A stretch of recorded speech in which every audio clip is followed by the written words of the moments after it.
You're on Radio Skid Row on the Bike Show. I'm with John and Adrian from BIKEast. We're having a bit of a chat about things. Now, back to this thing about Clover's got her network and the councils around the place don't, because they don't have the money.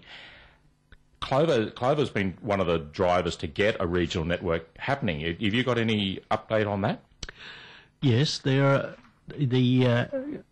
Lord Mayor and as MP has been pushing both levels of government, that's the Australian government through Albanese and the state government, the new state government, to look at this network and ensure that it gets reasonable funding and the planning attention that's needed, because a lot of the network uses short parts and crosses main roads that are controlled by the RMS. That's used to be the RTA. The old RTA. Yeah, and this takes a lot of time and patience, and so the main focus for most of our coordinators, we have a coordinator for each of the local government areas in the eastern part of Sydney, and John, who's with me, is now the BIKEast representative on Clover's Cycling Strategy Committee, and our main focus is for the council engineers or the directors of technical services to concentrate on the planning work they have to do in their local areas on the network routes, so that these connections can be made when money becomes available. Of course, that comes under Mr Albanese's portfolio as the federal infrastructure minister. It does. And he's a local member here, yes, I believe he's a big fan of the show. Good.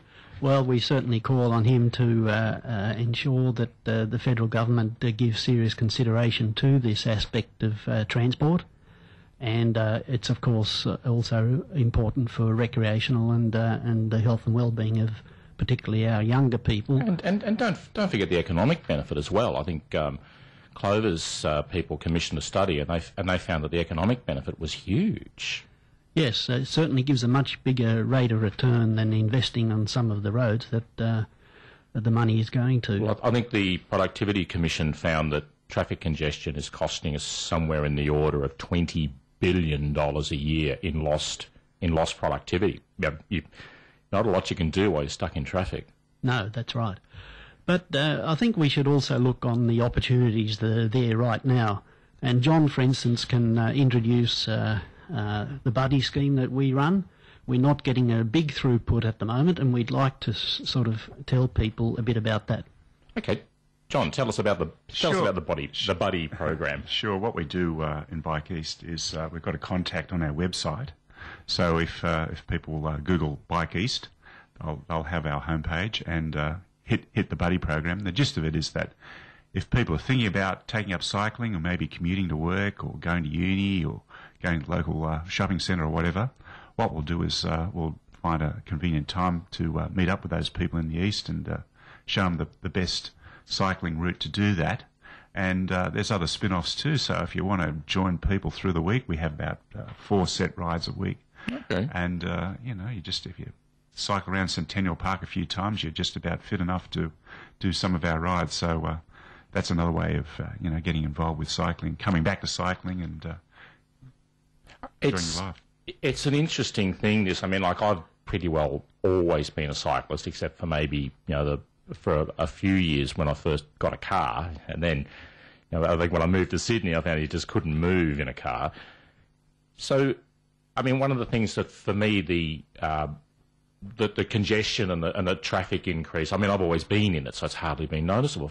It freaks a lot of people out, though. So how are you finding that people are reacting to riding on Sydney streets? Yeah, well, one of the issues is that most people that contact us are women. So very few males contact us, and so I suppose women are more sensible in that regard if they're just starting off on cycling. So the big issue is that, people, mainly women, are conscious of the fact that, it is an issue when you're coming back to cycling or you've come from interstate about how to negotiate major road interchanges and roads and bike paths and things like that. So It's a good idea to speak to, cyclists, community-based cyclists like us who actually have, know the best and safest way to do that. Okay. So, are you getting many people through? Well, I suppose the thing is that, we encourage people to do it, and we've had people even from interstate contacting us and overseas who've contacted us by Google searches and asked how to get around the eastern suburbs by bike, so that's interesting. But we haven't had a lot of people lately, so maybe people thinking, this time of the year might try and lose a few more kilos or whatever. And the New Year's resolution. That sort of thing's coming up. I'm going to ride to work. Yeah, and a big thing now, Chris, is that this is about the best time of the year to cycle in Sydney because, a third of Sydney-siders leave the place. Yeah. Kids aren't being ferried to school in cars. That's true. And, a lot of people are on holiday. So, yeah, it's great weather at the moment to cycle. So, well, if we ever get any summer, that would be nice.